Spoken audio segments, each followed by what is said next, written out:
Hola, buenos días. Bueno, buenos días a todos. Hoy vamos a hacer un webinar desde el Instituto de la Ingeniería de España, que es una actividad online dentro de la Semana de la Ciencia y que está organizada por el Comité Ingenia del Instituto de Ingeniería de España. En este comité es la promoción del talento y, entre otras cosas, queremos visualizar a las ingenieras que ejercen toda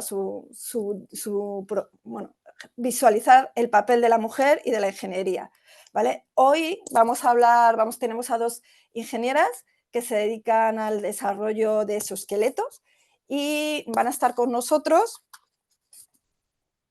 ay, perdonar, eh, aquí, Cristina Mayor y Clara Samoret, que son investigadoras de uno de los grupos más importantes de desarrollo de exoesqueletos a nivel europeo, el grupo Biorobotics del Centro de Automática y Robótica del CSIC.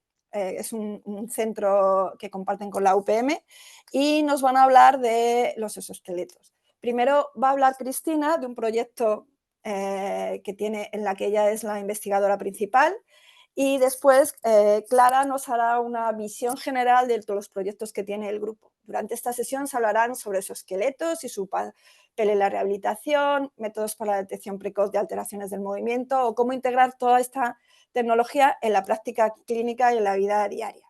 Y como os digo, primero va a hablar Cristina sobre el proyecto Ingate, después hablará Clara y al final habrá un turno de preguntas. Las preguntas que os vayan surgiendo no las podéis poner en el chat. Y luego ya, pues, cuando terminen ellas dos, pues haremos una ronda de preguntas las que nos dé tiempo, ¿vale? Entonces, yo voy a dejar de compartir, ¿vale? Os presento a Cristina Bayón. Ya puedes compartir tú, Cristina. Sí, ¿Vale? sí. Es investigadora Ramón y Cajal, como os he dicho, en el Centro de Automática y Robótica del CSIC. Su investigación está centrada en el uso de exoesqueletos robóticos de miembro inferior para mejorar la marcha en personas con trastornos neurológicos, especialmente niños con parálisis cerebral. De hecho, yo creo que hoy nos va a presentar el proyecto que va enfocado a ese grupo de personas. Es investigadora principal de varios proyectos de financiación pública, tanto españoles como europeos. Durante su doctorado, no es nueva en esto de los exoesqueletos, durante su doctorado desarrolló y evaluó una plataforma robótica para la rehabilitación y entrenamiento de la marcha de niños con parálisis cerebral y trastornos motores similares.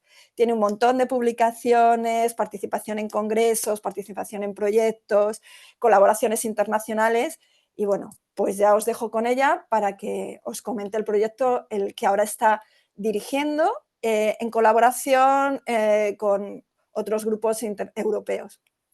Cristina, ya me callo. Estás muteada.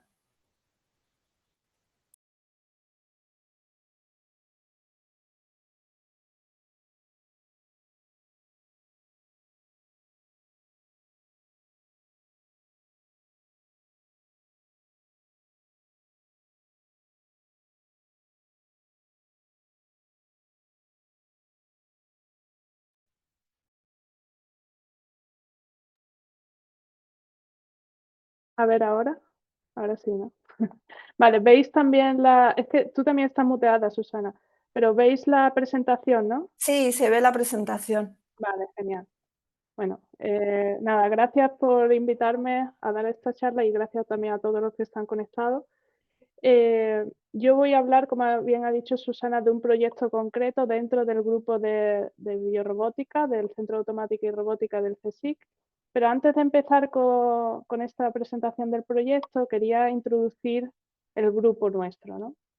Nosotros somos un grupo bastante grande que está en Arganda del Rey, en el Centro de Automática y Robótica, y dentro de este grupo tenemos distintas líneas de investigación que podemos dividir, todo lo que hacemos dentro de este grupo podemos dividirlo en 4 líneas, ¿no?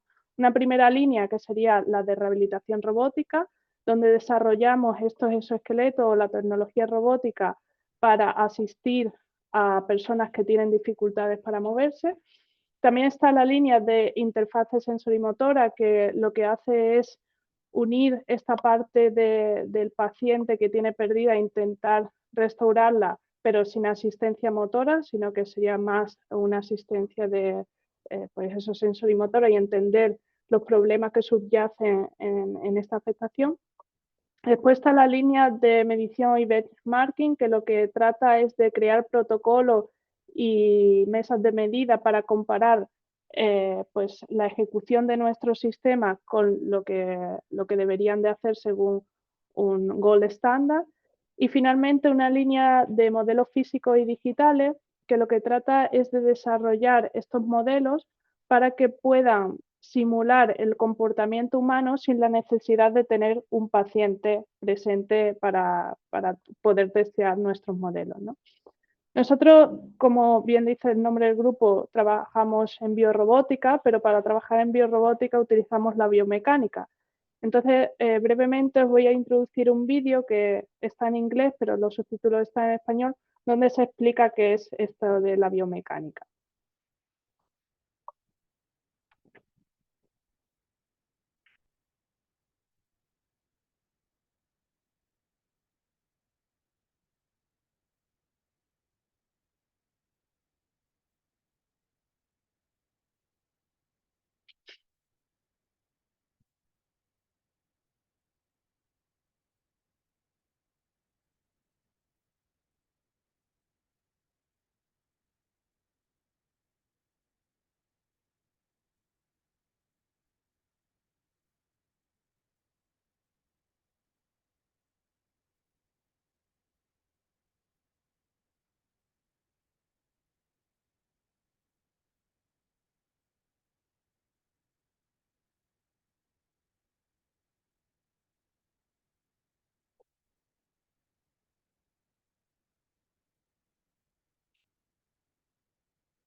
Bueno, muy bien.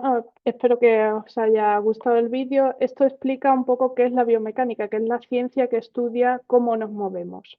Y para ayudar a estas personas que tienen problemas o trastornos en el movimiento, nosotros utilizamos la biomecánica y la biorrobótica y estudiamos el sistema nervioso central, que es lo que se representa en esta imagen. El sistema nervioso central, que todos nosotros tenemos uno, ¿no? Tiene dos partes fundamentales. Una primera parte que sería nuestro cerebro, que es todo el que recibe las señales de todo nuestro cuerpo e integra esas señales. Y después estaría también la médula espinal, que es digamos, la autovía de distribución de estas órdenes del cerebro al resto del cuerpo. Entonces, como he dicho, el cerebro integra y procesa todas esas señales que nos llegan de los diferentes sistemas de nuestro organismo, procesa estas señales y a través de la médula, de esta autovía de distribución, envía los comandos motores al resto de nuestras articulaciones, nuestras extremidades, para que al final podamos movernos. ¿Qué ocurre? Que en estos dos sistemas principales, el cerebro o la médula, puede haber afectaciones. Y pues si hay una afectación en el cerebro, como ocurre en estas personas que sufren un ictus o niños que al nacer tienen una afectación cerebral y por tanto una parálisis cerebral, pues no van a poder desarrollar el movimiento de forma correcta.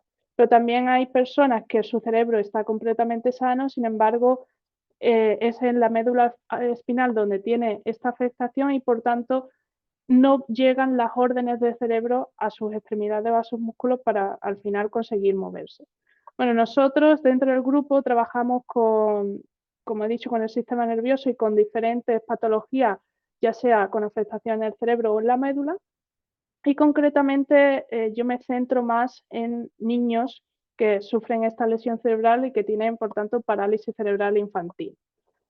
La parálisis cerebral infantil tiene una prevalencia alrededor de 2 o 3 por cada 1000 nacimientos, que en principio puede no parecer demasiado alarmante, Pero si transformamos estos números, también podemos decir que un niño con parálisis cerebral nace en Europa cada 53 minutos, lo cual ya es más impactante, ¿no? Cada hora prácticamente están naciendo un nuevo niño con parálisis cerebral, por lo tanto, son muchos. Y estos niños tienen ya una afectación permanente que sobre todo va a afectar también a su forma de moverse durante toda su vida, o sea, no se puede recuperar, pero sí podemos como paliarla y tratarla para que lo lleven de la mejor manera posible. Dependiendo de cuál sea el alcance de la lesión y cómo de severa sea, cuánto sea de grande la afectación que tienen, pueden tener problemas para comunicarse, para hablar, para comer, etcétera.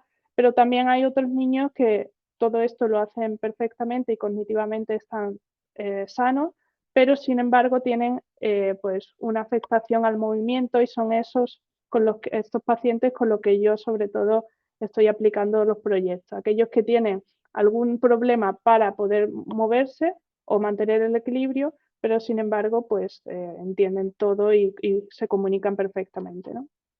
Para que tengáis una mejor visualización de cómo sería el caminar de un niño con parálisis cerebral, en este vídeo podemos ver en el Hospital Niño Jesús de Madrid uno de nuestros pacientes que, como veis, necesita la ayuda externa de, en este caso, dos personas, su padre y el fisioterapeuta, para poder desplazarse. Además lleva unas órtesis de tobillo que le mantiene el pie en una posición rígida a 90 grados, pero que además le facilita pues, el soporte del peso al caminar, etc. Como veis, estas órtesis son tradicionales y son las que normalmente se utilizan, pero limitan el rango de movimiento del pie y no permiten que al final el paciente siga ejercitando este movimiento. Entonces, dentro del proyecto Engage, que es el proyecto donde yo me voy a centrar, lo que tratábamos, el objetivo de este proyecto es desarrollar una tecnología que al mismo tiempo que facilite el movimiento del paciente al caminar, pues ayude también y asista a la marcha de este paciente. Y además tendría que ser un dispositivo que no esté limitado solamente al uso en hospitales, sino que nos lo podamos llevar a entornos donde no tengamos un control tan exigente como en un laboratorio y que nos permita medir cómo camina este paciente de forma objetiva, pero al mismo tiempo que el paciente no se sienta observado como ocurre normalmente en estos hospitales, ¿no? Sino que el paciente se vaya a la calle, camine con el dispositivo, pero que nosotros con los sensores podamos tener esta información que después reportamos al clínico y que él estudia para poder pues, prescribir un nuevo tratamiento al usuario. Bien, este era el objetivo principal del proyecto Engage. Pero claro, antes de desarrollar el dispositivo, nosotros somos ingenieros, pero no sabemos cuáles son los requisitos clínicos que necesitamos para desarrollar una nueva tecnología. Entonces tenemos que siempre colaborar en un grupo multidisciplinar. Y para ello lo que hicimos en una primera publicación es hacer un estudio de las necesidades de los usuarios finales que después íbamos a satisfacer con el desarrollo de nuestra tecnología.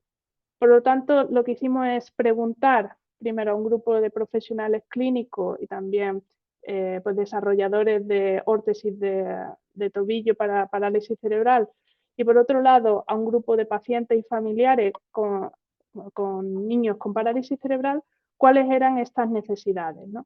Al final conseguimos 130 respuestas a nuestros cuestionarios, los que mandamos. 94 de ellas fueron de profesionales en el entorno de la parálisis cerebral y 36 fueron pacientes o familiares de pacientes con parálisis cerebral, y lo hicimos en todo el mundo. O sea, no nos centramos solamente en recoger datos en España, sino que hicimos este estudio multidisciplinar en todo el territorio mundial, ¿no?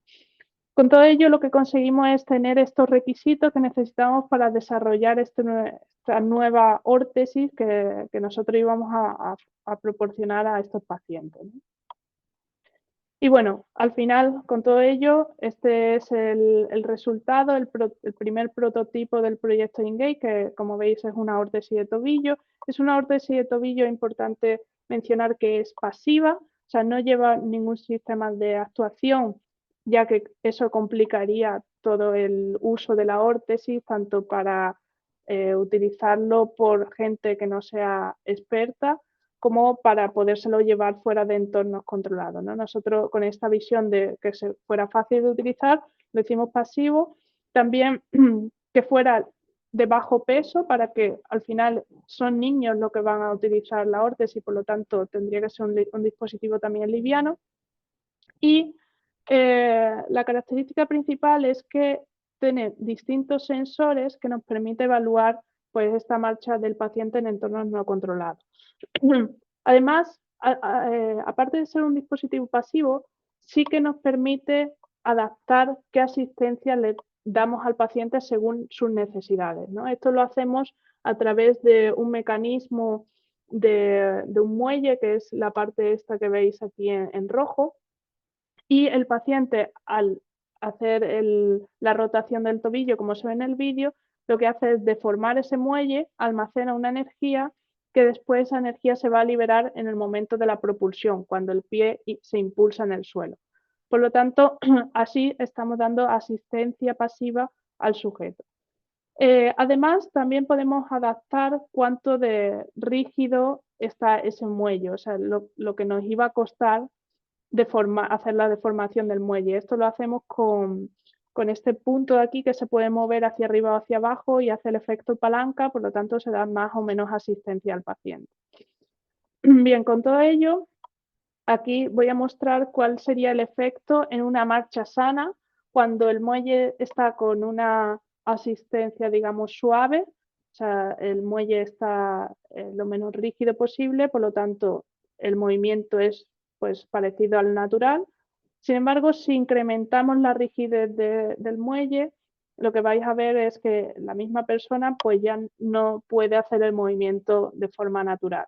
Esto ocurre en una marcha sana, sin embargo, es algo que buscamos en niños con parálisis cerebral, porque muchos de ellos lo que tienen es que llevan una marcha agachada con una flexión exagerada de rodilla y de tobillo y por lo tanto lo que nos permite llevar esta órtesis es pues, mejorar esta postura erguida del usuario.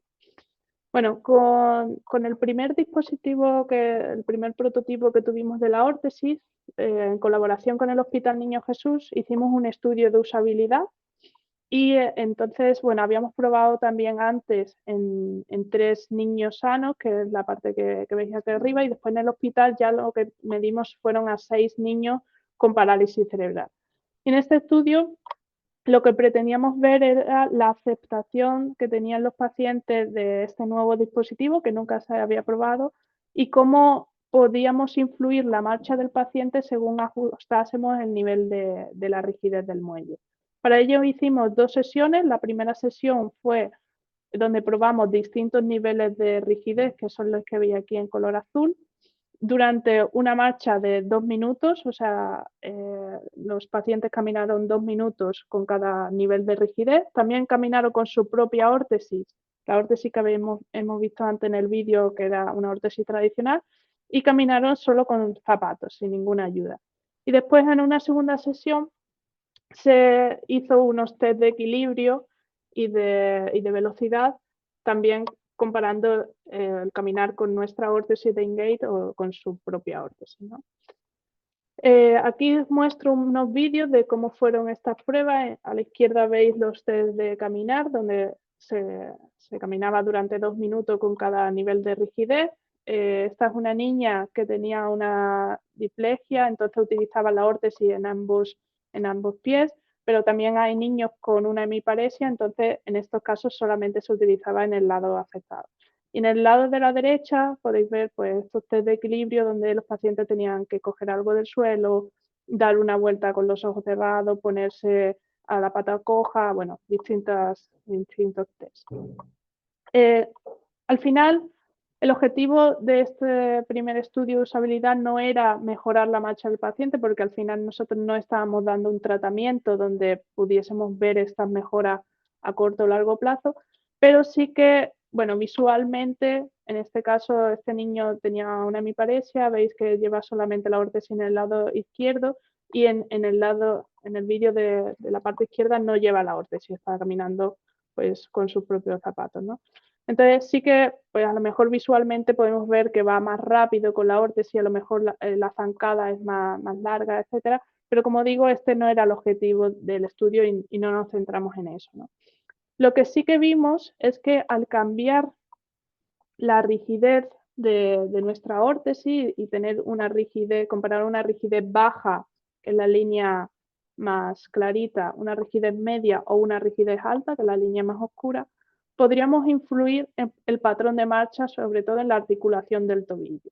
Entonces, en este caso, lo que se representa en la gráfica es este movimiento del tobillo cuando se ejecuta un paso de la marcha y vemos que podemos reducir drásticamente pues, esta dorsiflexión excesiva, o sea, cuando el niño está caminando con una marcha agachada, pues al incrementar la rigidez lo que hacemos es mejorar la postura del paciente.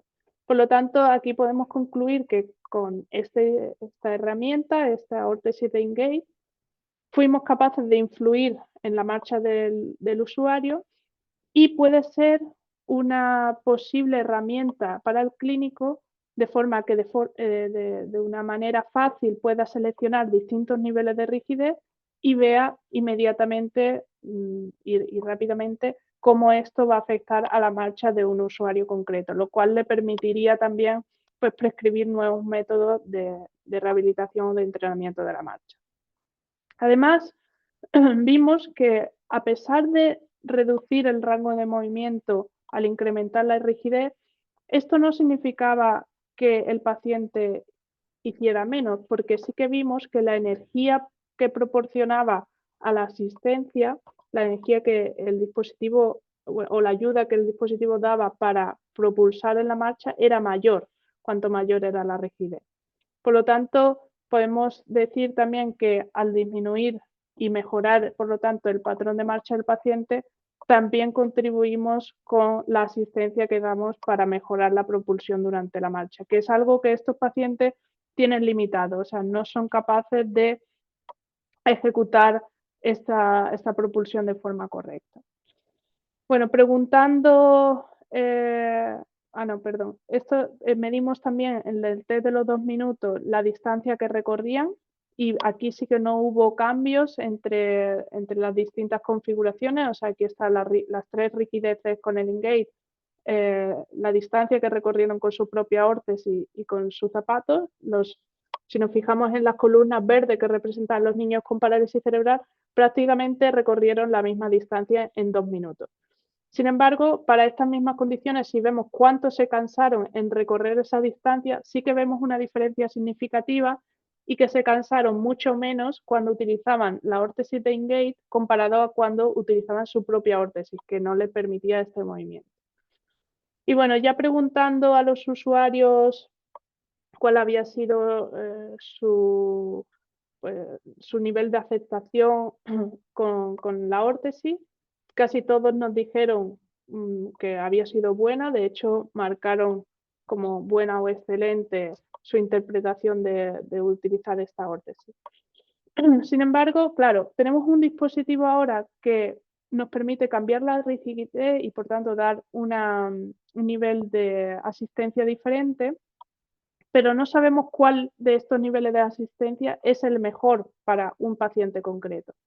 Entonces, en el estudio que hemos llevado a cabo recientemente, lo que tratamos es precisamente responder esta pregunta, que es ¿cuál es el nivel de rigidez que mejor se adecua a cada paciente, teniendo en cuenta la marcha en su conjunto, ¿no? La marcha en su conjunto quiere decir pues distintas propiedades de la marcha, tanto la cinemática, parámetro espacio-temporal, de equilibrio, esfuerzo realizado por el paciente, etc.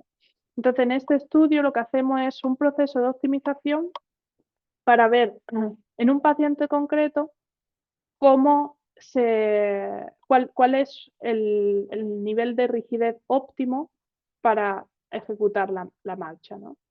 Entonces, aquí podéis ver que hemos hecho también un estudio en el Hospital Niño Jesús con 10 niños con parálisis cerebral. Aquí hemos probado 5 niveles de rigidez distintos y entre esos 5 niveles a través del proceso de optimización evaluamos cuál es el mejor nivel de rigidez para cada uno de los pacientes de forma individual. Y esto es lo que hemos hecho, estamos ahora en proceso de publicar. Para cada uno de estos niños hemos sido capaces de determinar cuál es la mejor configuración de la órtesis y por lo tanto la que deberían de llevar en su día a día para mejorar su marcha en el conjunto.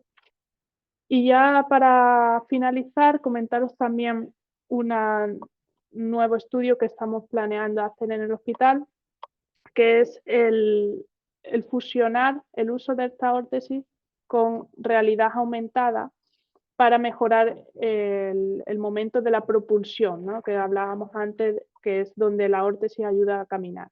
Entonces aquí lo que vería el paciente a través de una gafa de realidad aumentada sería un avatar y a medida que va caminando, pues este avatar va caminando con él y de pronto aparecen unos obstáculos. Cuando aparece un obstáculo, que son los que vemos aquí con las piedrecitas, lo que pedimos al niño es que trate de impulsarse lo más posible en el suelo y nosotros medimos esta fuerza en tiempo real. Por lo tanto, dependiendo de cuánto sea esta fuerza, consigue el conejito saltar el obstáculo, coger una zanahoria o si la fuerza no es suficiente, pues se cae y tropieza con el obstáculo, ¿no? Así es también un poco de intentar motivar al paciente para mejorar a largo plazo y tener efecto a largo plazo de la ayuda de esta órtesis.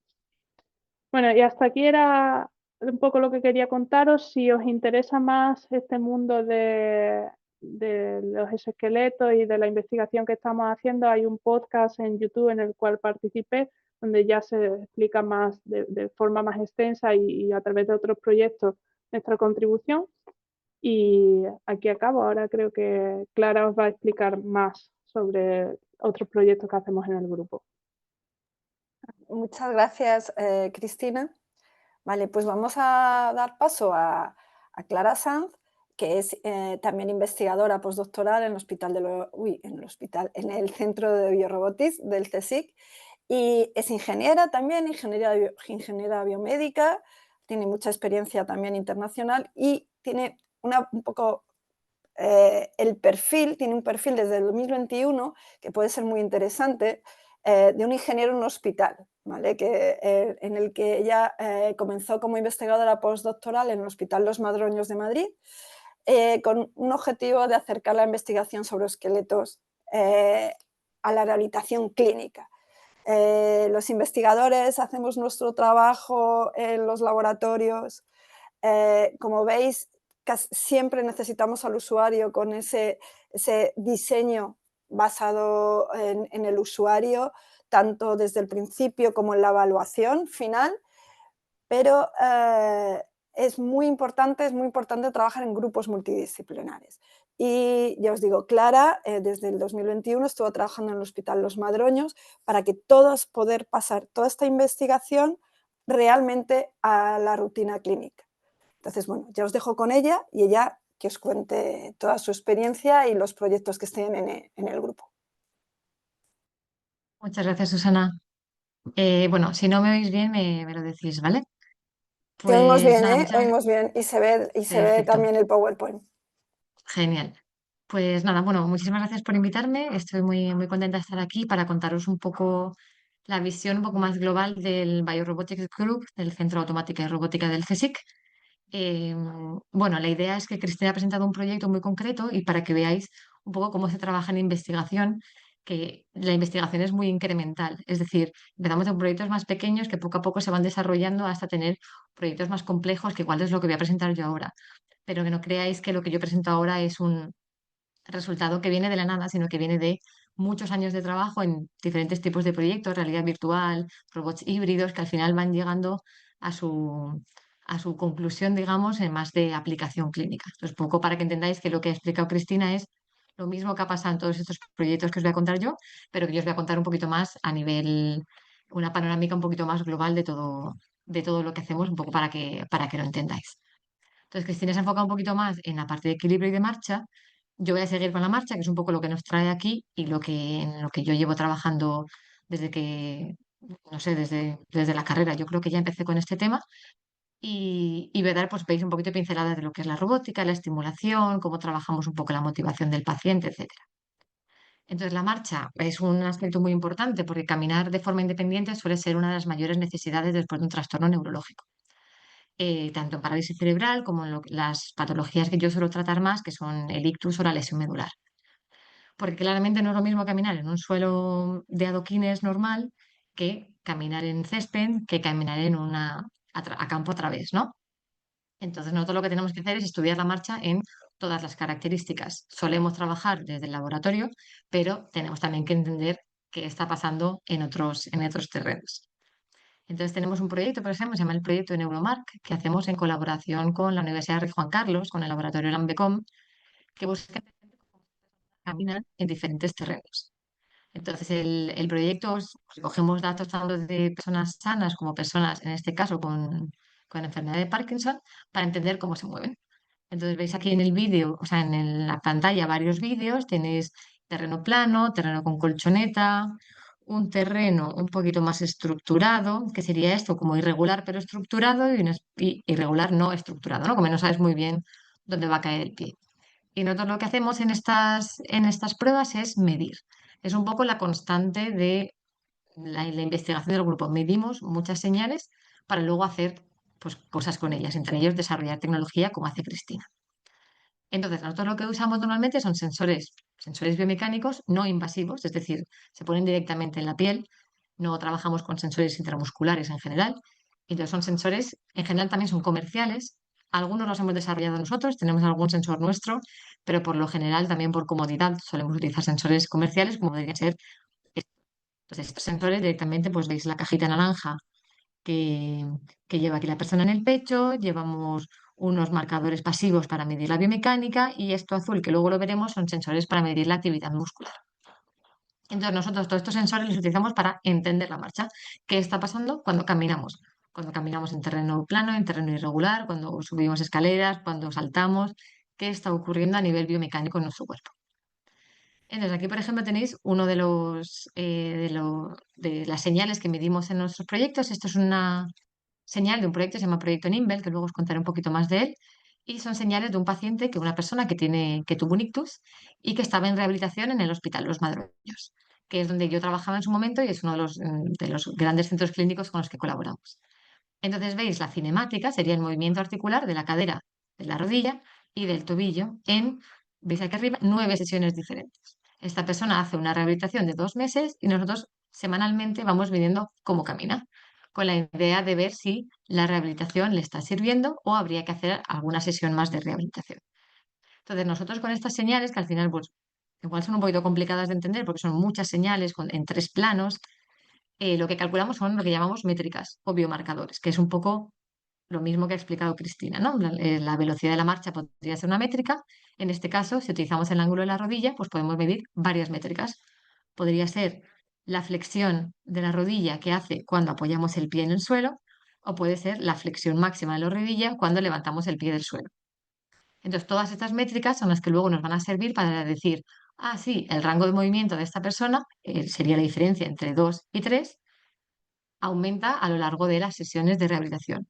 O no está aumentando, entonces la rehabilitación igual no está funcionando como debería y tenemos que hacer o más sesiones o sesiones diferentes. También medimos, como decía, la actividad muscular. Entonces, aquí veis los sensores que os decía, que son estos. No colaboramos solamente con estos, tenemos varios sensores de actividad muscular, que es uno también de los aspectos positivos que tiene nuestro grupo. Por suerte, tenemos acceso a bastante tecnología. Entonces medimos con estos sensores, que son muy cómodos porque simplemente te pones un esparadrapo por encima y ya consigues medir la actividad muscular. Aquí, pues como veis en la figura, sería el sensor del recto femoral y este sería el del vasto medial. Entonces, aparte de medir la cinemática, serían los ángulos articulares, medimos esta actividad muscular, que lo que vemos básicamente en las señales es más o menos esto.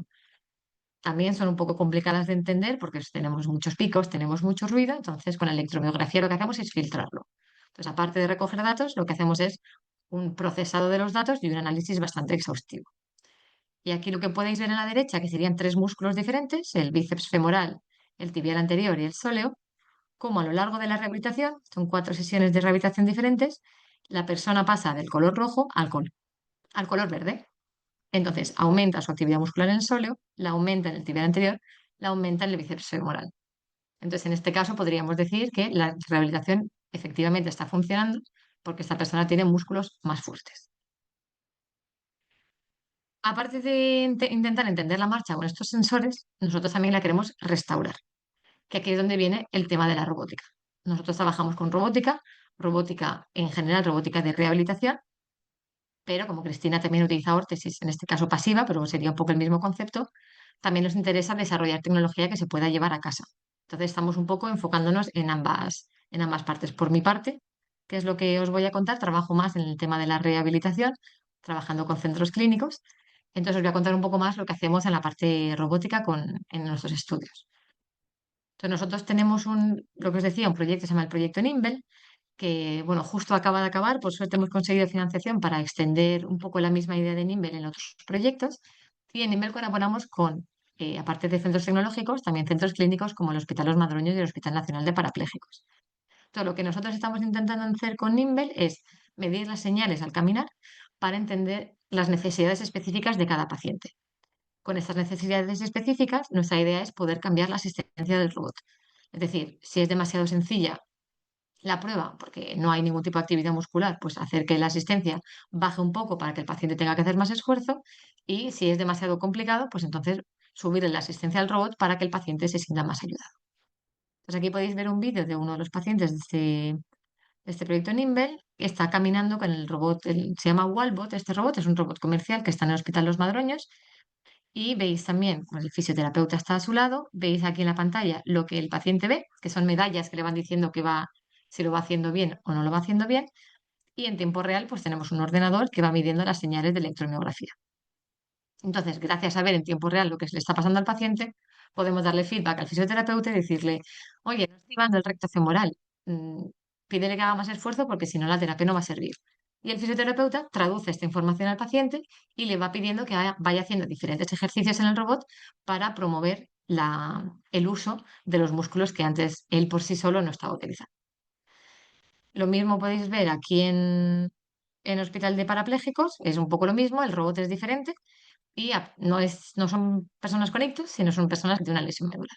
Pero el concepto es un poco el mismo, medimos la electromiografía a la vez que la persona camina.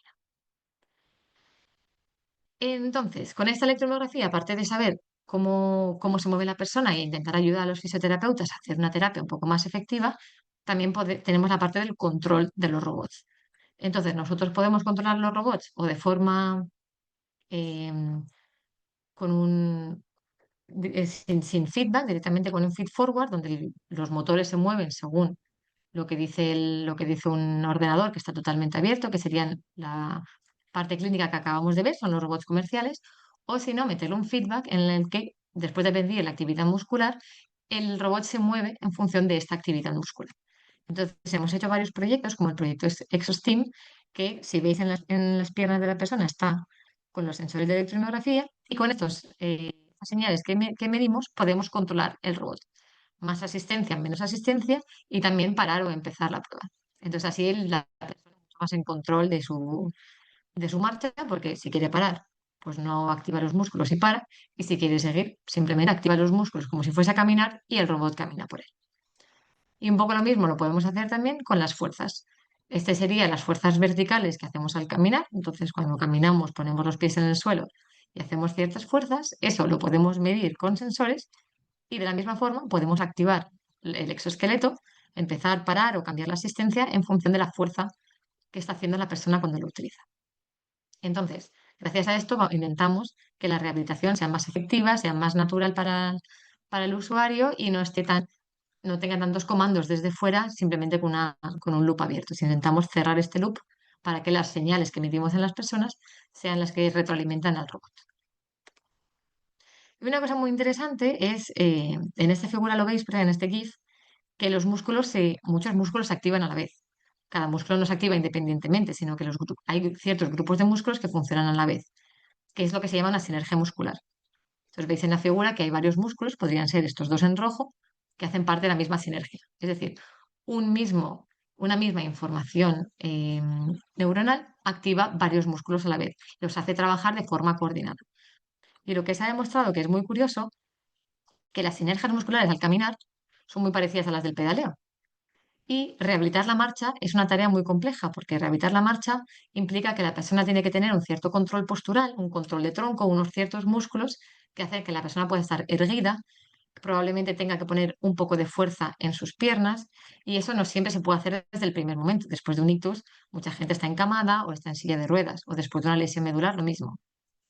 Lo bueno es que si con bicicletas, en vez de con marcha, conseguimos restablecer los mismos patrones o patrones parecidos que con la marcha, pues podríamos empezar la rehabilitación antes. Porque cuando tú estás en una bicicleta, sobre todo las bicicletas clínicas, tienen un respaldo, estás mucho más cómodo, no hace falta que sostengas todo tu peso.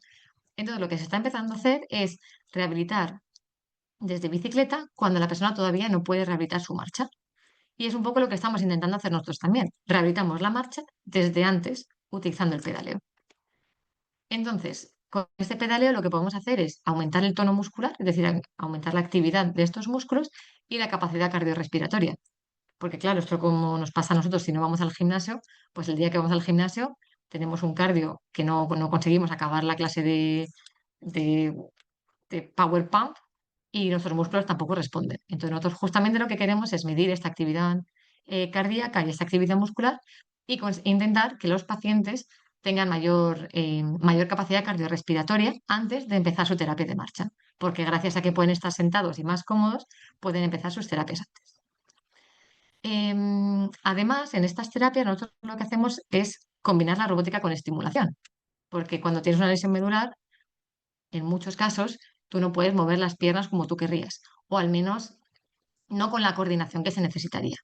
Entonces, existe una tecnología que se llama estimulación eléctrica funcional que permite, metiendo electricidad desde fuera a los músculos, contraer estos músculos en el momento adecuado, que serían una especie de robot híbrido entre el control del robot más el control de esta estimulación eléctrica. Y la idea es hacer que esta rehabilitación sea más eficiente. Pongo aquí muy cortito un vídeo de YouTube simplemente para que quien no sepa lo que es la estimulación eléctrica funcional se haga un poco una idea. Aquí tenemos una persona que está pedaleando con una especie de pegatinas aquí blancas que se vuelven azules porque están estimulando los músculos. Entonces, desde fuera conseguimos estimular ciertos músculos para que personas que ellas mismas no pueden mover estos músculos lo consigan hacer. Pudiendo mover los músculos, pudiendo pedalear, pueden mejorar su tono muscular, su capacidad cardiorrespiratoria antes de hacer la marcha o de forma combinada, un día pedaleo, un día rehabilitación de marcha.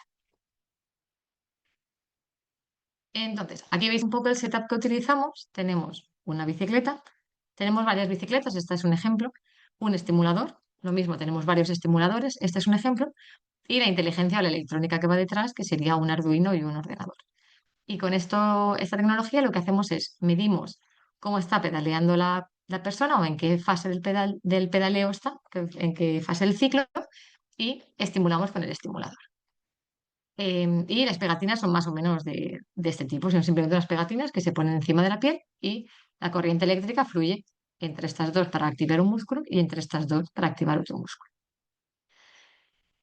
Con esta estimulación eléctrica lo que queremos es estimular los músculos en el momento adecuado, es decir, pues los cuádriceps cuando se tienen que activar los cuádriceps y los isquios cuando se tienen que activar los isquios. El caso es que pues eso hay que medirlo también. Entonces volvemos a medir variables. Nosotros medimos otra vez con la actividad muscular, con diferentes sensores, no solamente estos, y vemos que pues si este es un ciclo de pedaleo entre 0 y 360 grados, podemos ver que el primer músculo que se activa es el isquiotibial, luego se activa el cuádriceps y en paralelo tenemos aquí el glúteo, el gastrocnemio y el tibial anterior. Entonces, gracias a que podemos medir la actividad muscular mientras se pedalea, podemos saber en qué momento tenemos que estimular. Y eso es justamente lo que hacemos. Medimos actividad eléctrica de los músculos y estimulamos con estimulación eléctrica esos mismos músculos para conseguir la terapia. Y aquí tenéis un ejemplo de pues, una de nuestras compañeras utilizando la bicicleta, el estimulador y el ordenador con los sensores de los pads para estimulación eléctrica funcional. Y curiosamente, que es una cosa que también ha comentado Cristina antes, para que veáis un poco que el grupo funciona como trabajamos en temas parecidos, aunque sean proyectos diferentes, esta compañera lleva unas gafas de realidad virtual. Porque ¿qué ocurre? Que muchas veces en los hospitales con los que colaboramos los pacientes pedalean, les dicen, haz tu sesión de pedaleo. Entonces se ponen en la bicicleta y se ponen a pedalear, escuchando música, viendo una serie, un poco como en el gimnasio. Pero si tienes que hacer 45 minutos de bicicleta, pues llega un momento en el que pues te aburres.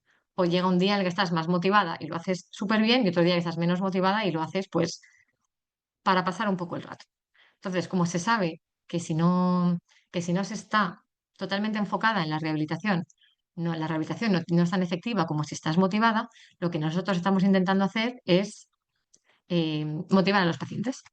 Entonces tenemos una parte que es de motivación de los pacientes, tanto en marcha como en pedaleo, y entonces lo que hacemos es intentar desarrollar esta tecnología para que la rehabilitación sea más divertida y más entretenida. Entonces aquí tenéis un ejemplo de una de las tecnologías que hemos desarrollado, que es como una especie de videojuego en el que, pues ahora pondré el vídeo. Hay que perseguir a un conejo. Veis aquí a nuestra compañera pedaleando, hay que perseguir a un conejo a la velocidad adecuada. Si pedaleas demasiado rápido, el cielo se pone amarillo, y si pedaleas demasiado lento, el cielo se pone rojo. Entonces, esta sería la especie de feedback visual que damos a los usuarios para que estén más motivados. Y además lo combinamos con un feedback auditivo que, por desgracia, no lo vais a poder escuchar, pero yo os lo cuento. Entonces es cuando pedaleas normal, vas a la misma velocidad a la que va el conejo, vas persiguiéndole bien, suena música, que además la música siempre motiva bastante. Cuando vas lento, la música se distorsiona, y cuando vas rápido, la música se distorsiona. Y eso obliga a estar totalmente concentrada en la rehabilitación, porque si no empiezas a ver que ya no ves al conejo, y la música, que es bastante molesta cuando va demasiado rápido o demasiado lento, te va a hacer volver a tu velocidad natural.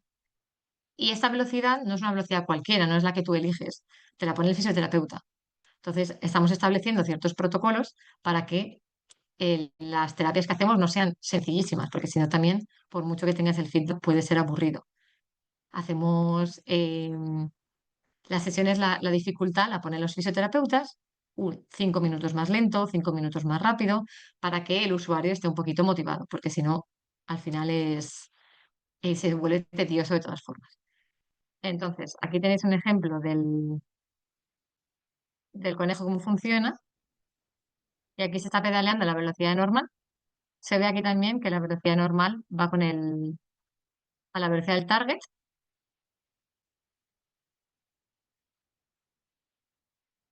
y ahora cuando empieza a pedalear lento, el conejo se va, el cielo se pone rojo,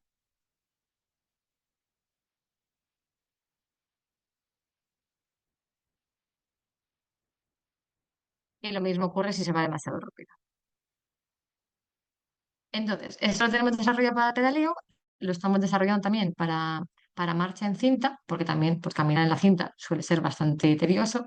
Entonces, tenemos también el desarrollo de ciertos videojuegos, y ya habéis visto lo que os ha contado Cristina, que ella también tiene su propio videojuego en su proyecto. Entonces, la idea es que, como los pacientes estén más motivados, más entretenidos, que hagan más sesiones de rehabilitación. Y estas sesiones de rehabilitación harán que los pacientes caminen mejor, tengan mejor capacidad funcional y mejor capacidad cardiorrespiratoria. Y por último, todo esto, estos datos que recogemos, que ya habéis visto que recogemos datos clínicos en el Hospital Niño Jesús, en el Hospital Nacional de Parapléjicos, en el Hospital Los Madroños, también en el Gregorio Marañón, colaboramos con muchos centros clínicos, que al final para mí es una de las partes más importantes, porque si no llegamos a la clínica, pues la tecnología es muy chula, pero no llega hasta donde tiene que llegar. Todos estos datos que recogemos los utilizamos para desarrollar modelos de inteligencia artificial. Entonces, la inteligencia artificial es una palabra bueno, dos palabras que se están utilizando muchísimo últimamente, que se está un poco perdiendo su sentido, que a algunas personas, si no están muy metidas en el ámbito tecnológico, les da un poco de miedo. Entonces, por contar un poco, nosotros lo que hacemos con la inteligencia artificial es analizar muchos datos, todos los datos que recogemos, que ya habéis visto que son muchos, de forma muy rápida, y encontramos patrones que nosotros a ojo de humano, se nos pueden escapar. Entonces, encontramos correlaciones poco intuitivas, cosas que pues a simple ojo igual no sabríamos decir que tienen relación, pero en realidad sí que la tienen, para ayudar a los clínicos a que no que tomen mejores decisiones, sino que tomen decisiones basadas en evidencia, en ciertos datos, que no sean decisiones subjetivas. Por ejemplo, si la tarea que han puesto el paciente es demasiado complicada, pues que cambien la asistencia del robot, o que cambien el tipo de tarea que le están poniendo para tareas más complicadas o más sencillas. Entonces, estamos utilizando inteligencia artificial un poco de forma global en todos los proyectos, en algunos más, en algunos menos, pero principalmente hay uno que está enfocado en Parkinson, que se llama inteligencia artificial para envejecimiento saludable, que se hace también con el Hospital Los Madroños y un montón de partners tecnológicos. Y lo que se hace es medir con wearables, medir con los sensores que os he explicado antes de actividad electromiográfica, etcétera, para sacar conclusiones. Entonces, es muy poco intuitivo todo esto de la inteligencia artificial, pero lo que quiero que entendáis es que la IA nos permite entender, pues, si aquí esto está en azul, aquí esto está en rosa, que hay ciertas diferencias entre valores positivos y valores negativos, es decir, que yo gracias a la rotación de la rodilla, izquierda en este caso, voy a poder identificar si un paciente tiene Parkinson, si no, si puede ser un paciente frágil, etcétera. No es una cosa directa, es decir, hay que medir muchos pacientes, hay que medir muchas métricas, cada una de estas sería una métrica, hay que hacer modelos muy precisos, hay que validar los modelos. Entonces, bueno, estamos en una parte todavía muy inicial de este desarrollo de los modelos, pero son modelos que nos pueden aportar mucho tanto a nosotros a nivel tecnológico como a los clínicos cuando realizan sus terapias. Entonces, que sepáis que hay un enfoque en el grupo de trabajar con inteligencia artificial, como en muchos grupos del mundo, pero bueno, nosotros vamos poco a poco porque sabemos que es un tema bastante complicado y sobre todo se necesitan muchos datos, que al final es un poco lo positivo que tiene nuestro grupo. Llevamos muchos años trabajando y midiendo muchos datos en muchas patologías. Entonces, por esa parte podremos desarrollar modelos un poquito más avanzados que otros grupos. Y bueno, y todo esto os lo estoy contando porque para contaros un poco la visión que tiene el grupo de Biorobotics, que es que toda esta información que conseguimos, todos los datos de la marcha, los robots que ayudan a caminar tanto en rehabilitación como en casa, el hacer terapias que motiven más a las personas, los modelos de inteligencia artificial, todo esto se une en la visión que tiene nuestro grupo de Biorobotics concretamente, pero sobre todo el Centro de Automática y Robótica, que es desarrollar una casa en la casa del futuro. Entonces sería una casa laboratorio para estudiar el comportamiento el comportamiento humano en entornos un poquito como se dice, entornos más ecológicos, más naturales, más normales, ¿no? Como Cristina ha dicho, no es lo mismo caminar en un laboratorio que caminar por la calle. Entonces, lo que queremos entender es cómo se mueven estas personas en un entorno natural. Entonces, en el Centro de Automática y Robótica, como tenemos diferentes grupos de investigación, aquí lo que vais a ver es la casa en la que nos vamos a centrar nosotros como Biorobotics Group, pero también veis coches autónomos, veis drones, veis robótica para agricultura. Entonces, bueno, no es el enfoque de nuestro grupo ni ni de la charla de hoy, pero para que entendáis un poco que esto es un enfoque global de todo el Centro de Automática y Robótica. Nosotros nos enfocamos en la casa y os quiero contar muy brevemente por qué queremos desarrollar esto, que no está desarrollada todavía. Esto es una idea conceptual que tenemos que vamos a desarrollar en el próximo año. La idea es estudiar cómo los individuos interaccionan con su entorno, ver si hay algún síntoma que nos estemos perdiendo a nivel motor, por ejemplo, puede ser que el paciente, que la persona que vive en esa casa se mueva más lento de repente o que de repente tiemble un poco y cuantificar si estos síntomas se van desarrollando a lo largo del tiempo. Pues un día se mueve un poco más lento y un mes después aún más lento. Y con todo esto poder entender qué le está pasando a las personas que viven en esta casa. ¿Y también por qué queremos hacer esto? Pues principalmente para restaurar esta marcha. Es un poco la misma idea del grupo de Biorobotics, de toda la investigación que hacemos, integrarla en esta casa. Desarrollar tecnología personalizada, ver si hay alguna tecnología que funciona mejor que otra, intentar predecir cómo va a evolucionar la capacidad de marcha de las personas y desarrollar programas de terapia que se puedan realizar en el domicilio, programas que sean motivadores, que tengan pues o realidad virtual o algo que hagan que la persona realmente haga estas pruebas. Entonces, ¿cómo vamos a hacer esto? Pues sensorizando una casa que tenemos en el Centro de Automática y Robótica, sería un Living Lab con pues, sistemas de captura de movimiento, que podrían ser los mismos que utilizamos habitualmente en laboratorio, como cámaras o relojes wearable que te midan el movimiento, sensores de fuerza para entender si la persona está sentada o no, por dónde camina. También los sensores de fuerza los puede llevar en los propios zapatos, sensores ambientales para medir la temperatura, dispositivos de monitoreo cognitivo como gafas. Ah, pues mueve más los ojos que antes, mueve menos los ojos que antes. Todo eso está relacionado con ciertos patrones neurológicos o neurodegenerativos que podríamos estudiar. Entonces, como resumen muy global, en el Biorobotics Group trabajamos con desórdenes del movimiento, lesión medular, ictus, parálisis cerebral, Parkinson. Medimos muchas señales con sensores, por suerte, como decía, tenemos muchos sensores, para desarrollar nueva tecnología, que pueden ser órtesis, pueden ser exoesqueletos, realidad virtual. Trabajamos en bastantes tipos de tecnología diferentes. Desarrollamos modelos de IA para cada una de las patologías para poder integrar esto en la casa del futuro.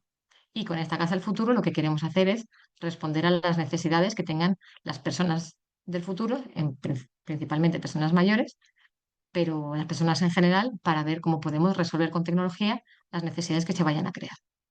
Con esto os doy las gracias. Cualquier pregunta que tengáis nos decís y sobre todo si tenéis alguna necesidad que igual podamos resolver nosotros, pues nos decís y estaríamos encantados de hablar. Muchas gracias. Muchas gracias, Cristina. Ya he puesto en el chat que si tenéis alguna pregunta, algún comentario que hacer, cómo podemos trabajar en el grupo, si hay alumnos o gente más joven, ingenieros más jóvenes.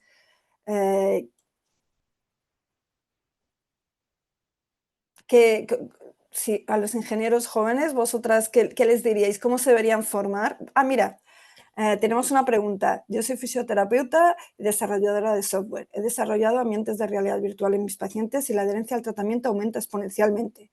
Los patrones del movimiento mejoran, además de que es mucho más entretenida. Para la actividad de MG, ¿qué dispositivos usáis? ¿Delsis? ¿Habéis pensado en aplicar BCI? Son muchas preguntas en una. Bueno, básicamente es... Vale, empiezo por el comentario general de sí. la motivación.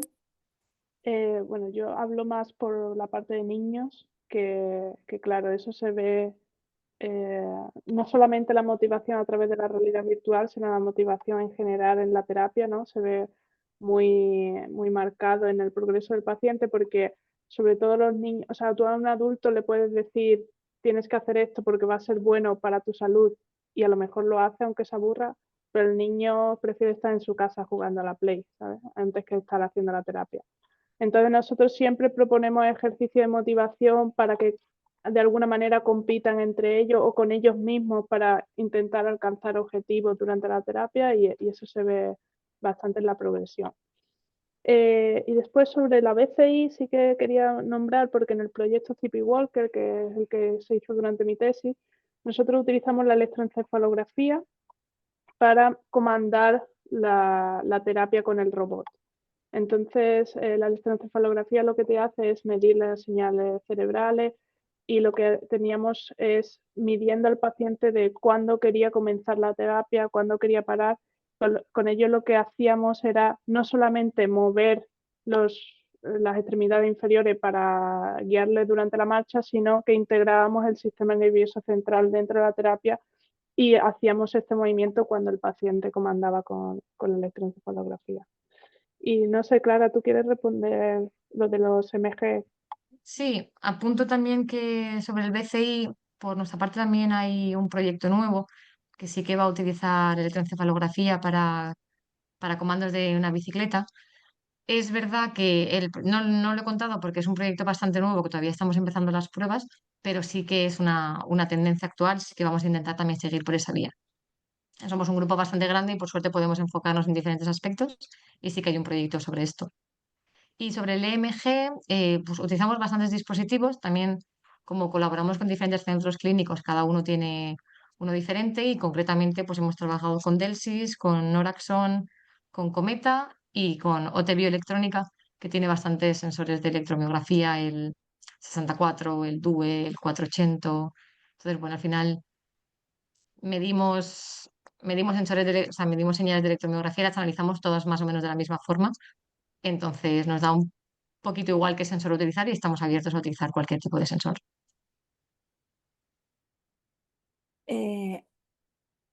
Os da las gracias, creo que es Carolina, Gracias. ¿sabes? Os da las gracias por las respuestas.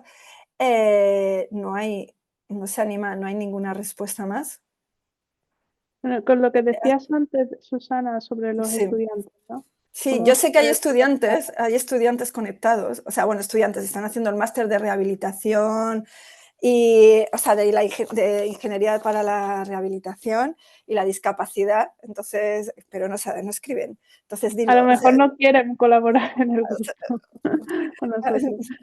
No, pero por si acaso quisieran, ¿no?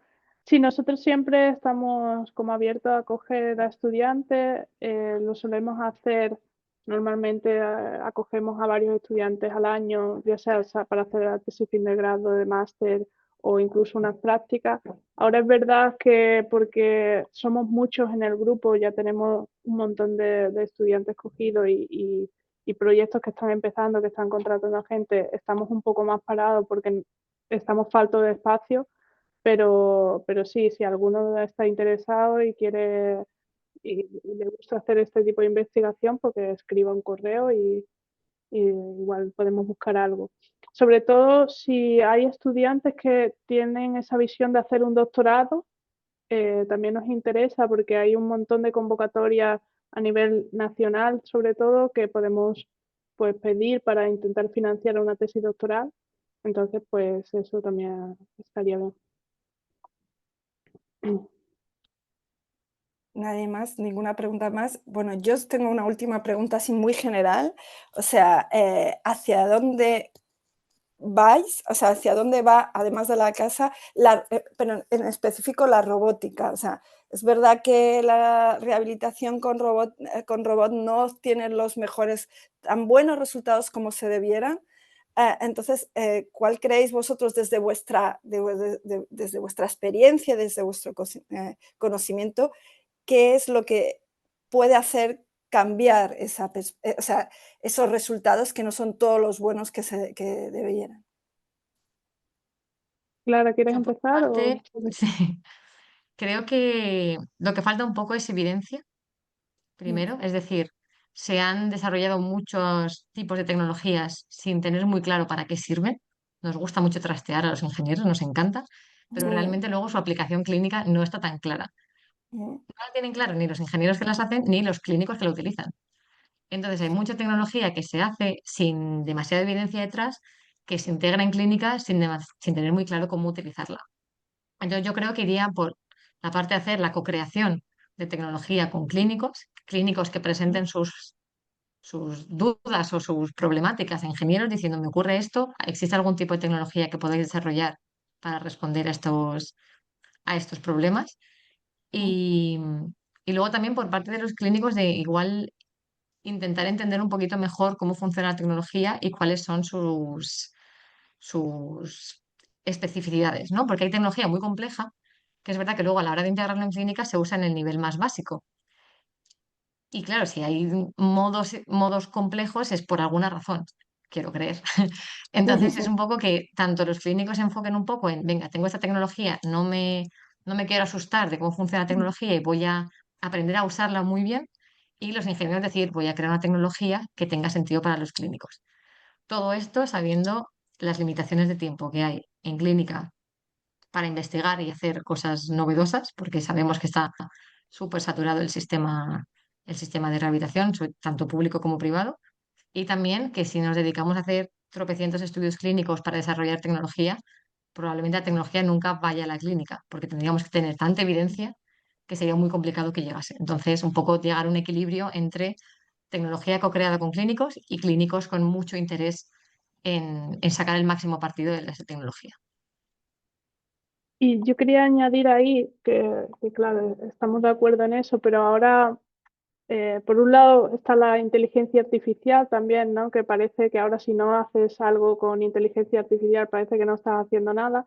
Pero sí que es verdad que es una nueva herramienta que está apareciendo y que puede que sea útil, ¿no? Y que nos ayude o que ayude, por ejemplo, a los clínicos a entender cómo tiene que programar la terapia con un robot que pues sin este tipo de ayuda a lo mejor es más difícil porque al final un robot te ofrece tantísimos parámetros, tantísimos ajustes que es muy difícil determinar qué pequeño ajuste en el robot va a afectar de qué manera a la marcha, ¿no? Entonces, un proyecto que tenemos también a nivel europeo dentro del grupo está intentando justamente eso, formar a 10 investigadores que utilizando la inteligencia artificial creen nuevas terapias de rehabilitación, viendo cómo afecta cada cambio, cada parámetro a la rehabilitación de esa persona y de alguna forma que indiquen al clínico cómo tienen que programar estas terapias para alcanzar unos objetivos que se deseen. Entonces, ya veremos cómo se integra esto de la inteligencia artificial con los robots, pero sí que es una visión futura, ¿no? Bueno, pues yo creo, me uno a los estudiantes del máster que están conectados, estaban solos, o sea, solo está conectado uno, pero están en una clase con una pantalla. Dicen que les ha parecido las presentaciones muy interesantes. Yo me uno a sus felicitaciones también y me imagino que el resto de la audiencia es una manera de ver eso, cómo la robótica, la ingeniería puede mejorar la calidad de vida y puede revolucionar la marcha, no solo la marcha, sino el día a día de todas las personas. Entonces, muchísimas gracias, Cristina, muchísimas gracias, Clara. También nos están levantando dedos. Y bueno, yo creo que nos hemos pasado un poquito de tiempo, no sé si Constanza, y damos por finalizada el webinar. Espero que podamos repetirlo para que nos presentáis los avances de vuestros proyectos. Muchísimas gracias. Gracias a todos. Hasta luego. Gracias. Chao.